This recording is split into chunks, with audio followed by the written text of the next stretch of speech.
how to start running, how to get into running, and how to maintain this good habit, and how to enjoy running. Running has a potential to bring a person both good feelings as well as painful physical feelings.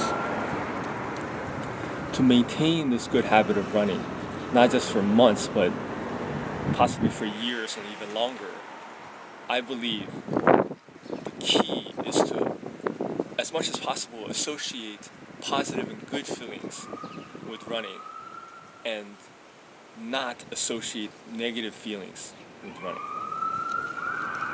And how to do that? Here are some simple things to do. One, I believe it's best to run outside, to enjoy the outdoors, to run amongst the open sky, the trees, the grass, the rivers and ponds, the mountains and hills.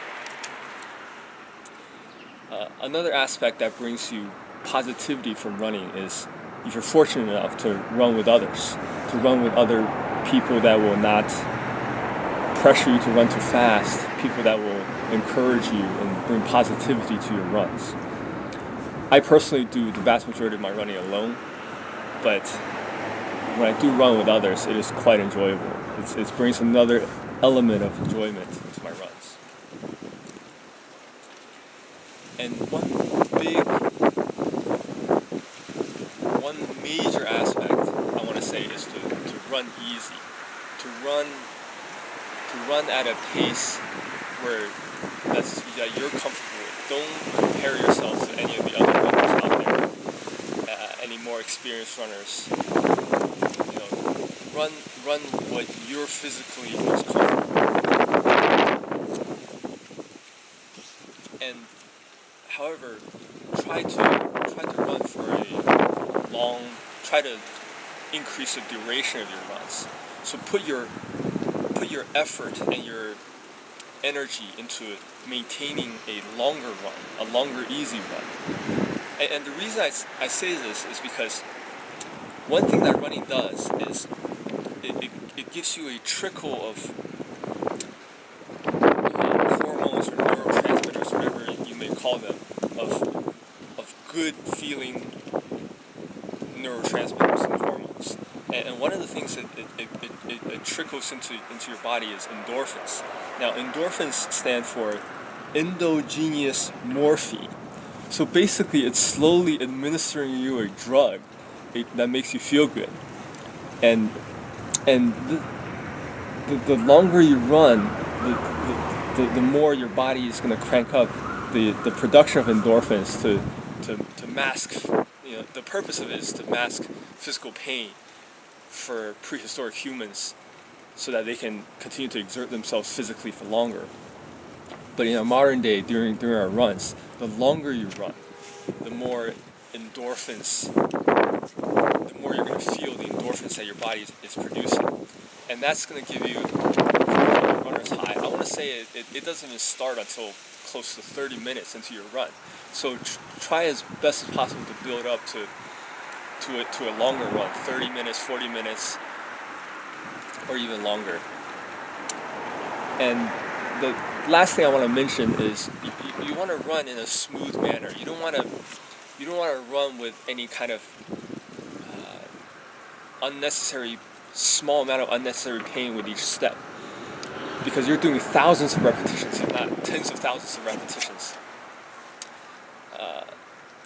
If there's small, if you're landing in a weird way, if there's small aches and pains in your foot or ankle or knees with each step, that's going to magnify itself over thousands of steps and over many runs. It has the potential to be to negatively impact you. And there are many aspects of running mechanics that one can employ to run properly. But to run smoothly, I'll just mention two really basic things. The first is to run with your forefoot, with the front half of your foot. Now, what do I really mean by that? Is land your foot onto the ground, and while your foot is on the whole time that your foot is in contact with the ground, try to keep as much weight as comfortably possible on the front half of your foot. If you do this, you sort of free up your ankles to absorb the impact of your landing, and less impact travels up to your knees. And with that, if you keep your ankles, knees, and hips and spine all somewhat loose and comfortable during your runs, then the impact of your landing will compress all your joints at the same time, and each the impact felt by each joint is less than what it would be if for instance your hips are tight and you're landing on your heel. In that scenario, a lot of impact will be absorbed by your knees, and that's not something you want. And the second thing I'll mention is that while you run, pay attention to the friction between the bottom of your feet and the ground, and you want to minimize that friction as much as possible for as smooth of a run as possible. So you never want to be landing on the ground and have your foot still be exerting force forward while it's coming into contact with the ground. I mean, that kind of friction will negatively impact your joints, and your running experience. So one big thing I like to employ is, while you're running forward, the ground underneath you is moving backwards relative to your body. So as your foot is landing, make sure your foot is also moving backwards relative to your body, so that it's somewhat stationary relative to the ground, so you can land as gently and smoothly as possible. Peace.